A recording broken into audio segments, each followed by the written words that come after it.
It started on a quiet Thursday afternoon, the kind of day when the clouds hung low over Portland and the air smelled like cold rain. Emma Carter had just returned from work, her notebook filled with half-finished ideas from an interview she didn't enjoy.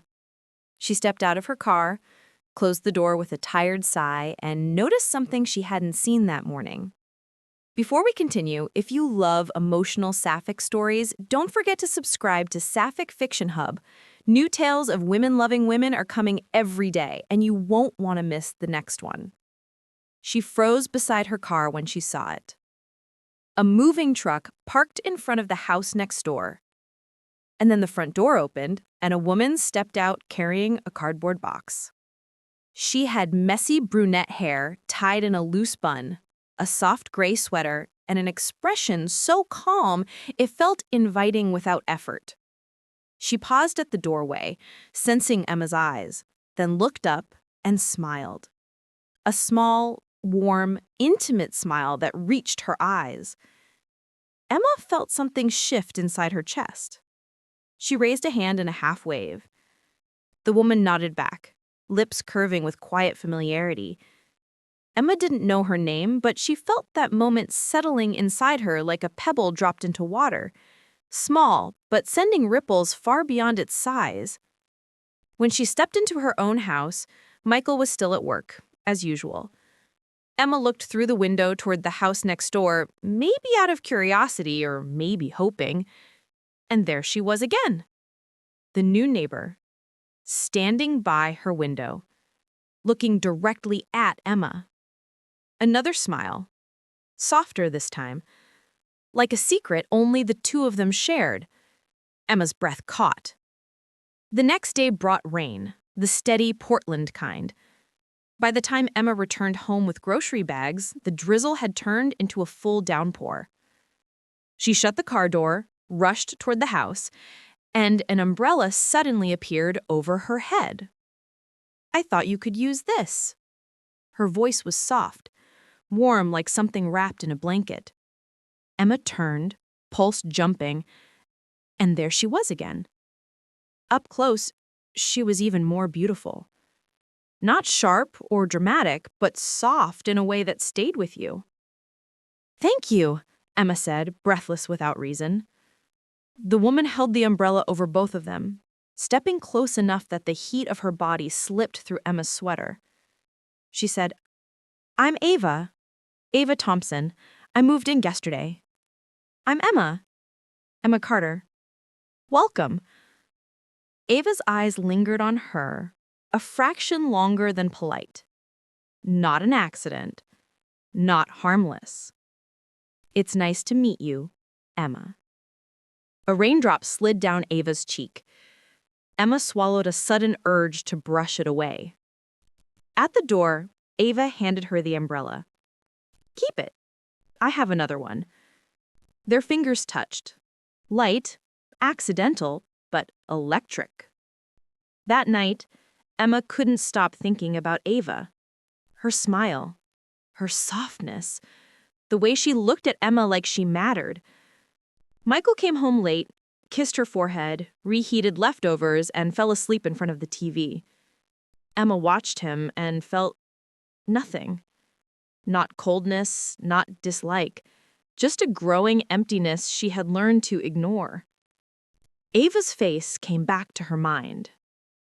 Over the next days, Emma found herself waiting for small signs, lights turning on next door, footsteps across the porch, a door opening. She wasn't proud of it, but she couldn't stop the pull. One afternoon, Emma stepped out to water her plants. The sliding door next door opened. Ava stepped outside, barefoot, holding a mug of tea. Their eyes met. A moment stretched between them, slow and quiet. "Hi, Emma," Ava said, voice warm. "Hi," I answered, heart beating faster. "You doing anything right now?" "Not really." A tiny smile. "Do you want to see my studio?" "I'm still setting it up." Emma hesitated. She should say no. But Ava's eyes were inviting, gentle, impossible to refuse. I'd love to, she whispered. Ava's studio was a small room filled with canvases, soft colors, silhouettes of women, strokes that looked like confessions. It's beautiful, Emma murmured. Ava moved closer, close enough that their shoulders almost brushed. These paintings, Emma said, they feel like secrets. Ava laughed softly. They are. Women carry so much. Emma turned to her. Do you? Ava's eyes didn't waver. Yes. Emma's breath hitched. Ava took a slow step toward her, close enough to feel her warmth, not touching, but claiming the air between them. Ava whispered, "Let me show you one more." Emma nodded, unable to look away. Ava pulled a cloth from a canvas. A woman sat by a window, half turned, hair loose around her shoulders, expression soft and aching. The painting felt like longing, in slow motion. She looks lonely, Emma said quietly. Ava's voice dropped. Do you? Emma took a step back, suddenly exposed. I should go. Ava's face softened, not disappointed, just understanding. You can come back anytime. Emma left trembling. She tried creating distance. Ava respected it, but the tension didn't fade. It pooled in the silence. One night, with Michael out of town, the house felt too big, too hollow. Emma made tea she didn't drink, paced, sat, stood again. Then, a soft knock at the door. Her heart knew. She opened it.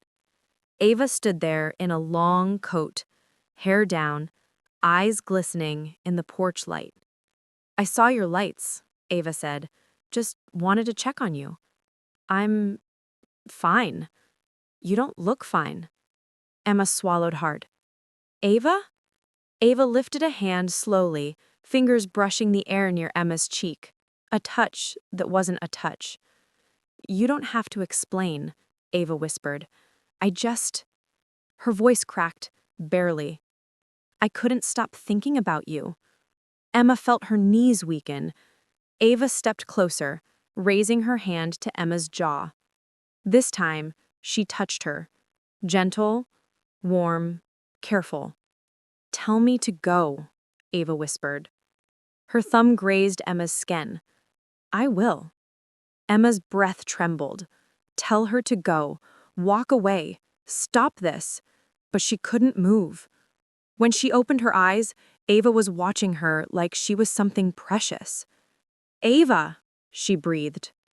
Ava leaned in, slowly, giving Emma time. Their lips hovered, barely apart. Breaths tangled. This is wrong, Emma whispered. Then why does it feel like the first honest thing you've said in years? Ava replied.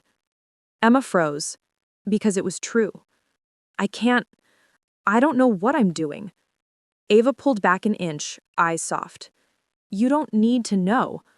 I just needed you to know how I feel. A silence. A deep, aching silence. Good night, Emma. Ava stepped back. Walked away. Didn't look back. Emma stood in the doorway long after Ava vanished inside her house. The air still held Ava's warmth. Her lips still tingled from a kiss that didn't happen. Her heart pounded with something she couldn't deny anymore. When she finally whispered into the night, her voice broke. Good night, Ava. And she knew. This story was only beginning. If you want more stories like this, filled with emotion, tension, and unforgettable Sapphic moments, subscribe to Sapphic Fiction Hub and stay close.